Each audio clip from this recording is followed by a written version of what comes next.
क्या चुनावी बॉन्ड्स वास्तव में राजनीतिक दलों को सहायता प्रदान करते हैं या ये एक ऐसा उपकरण है जिसका इस्तेमाल दबाव और ब्लैकमेल के लिए किया जा रहा है? क्या इन बॉन्ड्स के पीछे की सच्चाई वाकई में चिंताजनक है?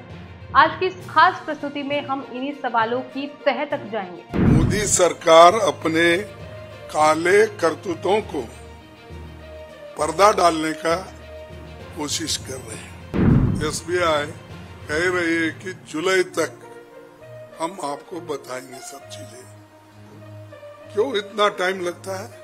इलेक्शन तक छुपाना चाहते हैं, फिर इलेक्शन के बाद क्या होगा वो देखेंगे। नमस्कार, आप देख रहे हैं न्यूज। कांग्रेस अध्यक्ष मल्लिकार्जुन खड़गे ने हाल ही में भाजपा पर आरोप लगाया कि उन्होंने केंद्रीय एजेंसियों जैसे कि परिवर्तन निदेशालय और सीबीआई का दुरुपयोग करके चुनावी बॉन्ड्स के माध्यम से 400 करोड़ रुपए जुटाए।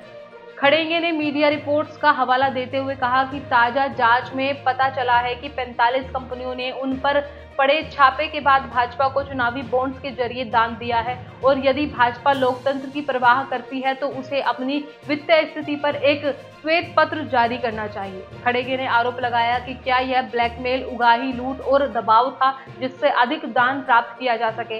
एक ताजा जांच में पता चलता है कि 15 और कंपनियों ने ईडी, सीबीआई, आईटी छापों के बाद भाजपा को दान दिया, जिससे कुल 45 कंपनियों ने भाजपा को लगभग 400 करोड़ रुपए दिए। उन्होंने यह भी आरोप लगाया कि रिपोर्ट्स के अनुसार 4 शेल कंपनियों ने भी भाजपा को फंड किया। तानाशाही मोदी सरकार ने कांग्रेस पार्टी के बैंक खातों को सील कर दिया है, जबकि वह केंद्रीय एजेंसियों का उपयोग करके अपने लिए पैसे निकाल रही है। कांग्रेस प्रमुख ने दावा किया है कि भाजपा ने असंवैधानिक और अवैध चुनावी बॉन्ड्स का उपयोग अपने चुनावी फंड को भरने के लिए किया है और इनसे चुनावी ट्रस्टों को दान, लूट को 10 गुना बढ़ाने के हेरफेर भी किया है। खड़गे का यह हमला उस समय आया जब मुख्य चुनाव आयुक्त ने बुधवार को चुनावी बॉन्ड्स के विवरण समय पर साझा करने की घोषणा की और आयोग ने पूर्ण पारदर्शिता में विश्वास करने की बात कही।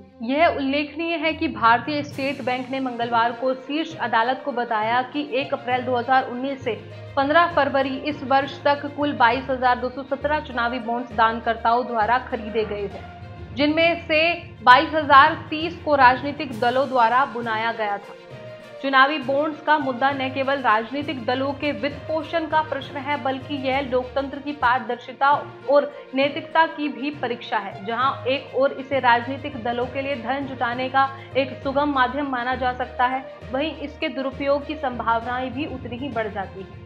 इस प्रक्रिया में गुप्त दानकर्ताओं की भूमिका और उनके इरादों पर प्रश्न उठते हैं। चुनावी बॉन्ड्स की शुरुआत 2019 में हुई थी, जिसका उद्देश्य राजनीतिक चंदे को और अधिक पारदर्शी बनाना था। हालांकि इससे क्रियान्वयन में कई विवाद सामने आए हैं।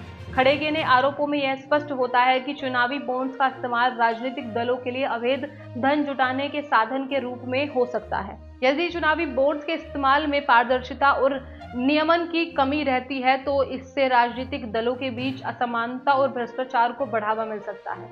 इसके अलावा इससे नागरिकों का राजनीतिक प्रक्रिया में विश्वास कम हो सकता है। चुनावी बॉन्ड्स के माध्यम से राजनीतिक चंदा एक ऐसा मुद्दा है जिस पर गहन विचार विमर्श और सुधार की आवश्यकता है। इसके लिए न केवल सरकारी नीतियों में परिवर्तन की जरूरत है, बल्कि नागरिकों की जागरूकता और सक्रिय भागीदारी भी अनिवार्य है।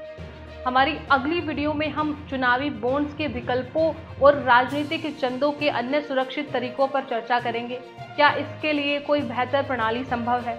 इस पर गहराई से जानने के लिए बने रहिए हमारे साथ। देश और दुनिया की तमाम खबरों के लिए आप बने रहिए ए न्यूज के साथ। नमस्कार।